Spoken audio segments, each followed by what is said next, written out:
September পাটনায় কংগ্রেসের জনসভা। সূত্রের খবর, বিরোধী দলনেতা রাহুল গান্ধীর আমন্ত্রণে সেই সভায় উপস্থিত থাকতে পারেন বাংলার মুখ্যমন্ত্রী মমতা বন্দ্যোপাধ্যায় ও সর্বভারতীয় সাধারণ সম্পাদক অভিষেক বন্দ্যোপাধ্যায়। এই মুহূর্তে বড় খবর, 1 সেপ্টেম্বর পাটনায় কংগ্রেসের জনসভা রয়েছে এবং সূত্রের খবর, বিরোধী দলনেতা রাহুল গান্ধীর আমন্ত্রণেই এই সভায় উপস্থিত থাকতে পারেন বাংলার মুখ্যমন্ত্রী মমতা বন্দ্যোপাধ্যায়।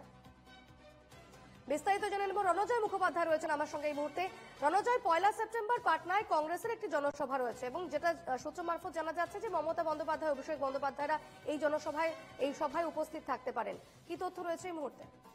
দেখো, যেটা দিল্লি থেকে সূত্র মারফত খবর পাচ্ছি, রাহুল গান্ধী আমন্ত্রণ জানিয়েছেন আগামী 1 তারিখ 1 সেপ্টেম্বর বিহারের পাটনাতে জনসভা রয়েছে, সামনে নির্বাচন রয়েছে এবং সেই জায়গা থেকে কংগ্রেস বড়সড় জনসভা করতে চলেছে আগামী 1 তারিখ 1 সেপ্টেম্বর বিহারের পাটনাতে।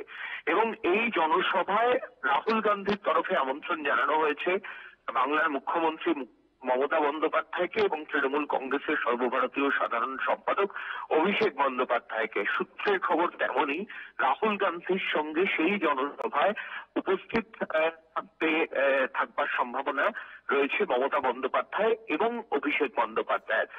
বাংলার তথা জাতীয় রাজনীতিতে ভীষণভাবে গুরুত্বপূর্ণ। তুমি জানো যে এই কয়েকদিন ধরে আমরা যে চিত্রটা দেখছি, ইন্ডিয়া অ্যালায়েন্সের বৈঠক, এবং সেই ইন্ডিয়া অ্যালায়েন্সের বৈঠকে তড়িঘড়ি অভিষেক বন্দ্যোপাধ্যায় তার যে শিডিউল কর্মসূচি ছিল কলকাতায়, সেই শিডিউল কর্মসূচি তিনি পোস্টপন করলেন এবং পোস্টপন করে মমতা বন্দ্যোপাধ্যায়ের নির্দেশে অভিষেক বন্দ্যোপাধ্যায়কেই দিল্লি যেতে হলো সেই ইন্ডিয়া অ্যালায়েন্সের বৈঠকে।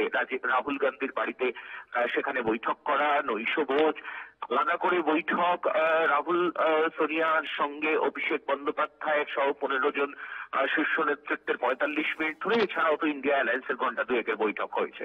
এবং তারপরের যে চিত্রটাও আমরা দেখলাম যে গতকালই যে নির্বাচন সদন অভিযান ছিল, সেখানে তৃণমূল কংগ্রেসের মহিলা সাংসদরা তিনি দিল্লি পুলিশের দ্বারা আক্রান্ত হয়েছিলেন, মিতালি বাগ এবং মহুয়া মৈত্র, তাদেরকে রেস্কিউট করেন স্বয়ং রাহুল গান্ধী।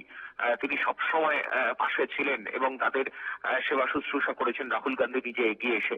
তো সেই জায়গা থেকে দেখাই যাচ্ছে যে ইন্ডিয়া অ্যালায়েন্স ফের কিন্তু তারা একসঙ্গে একত্রিত হচ্ছে এবং সেখানে কংগ্রেস এবং তৃণমূল কাছাকাছি আসছে, শীর্ষ নেতৃত্ব তৃণমূল এবং কংগ্রেসের।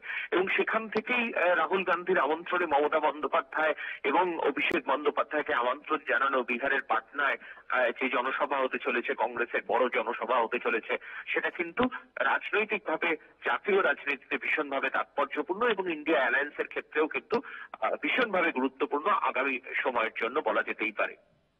অবশ্যই নজর থাকবে সেদিকে। ধন্যবাদ রণজয়।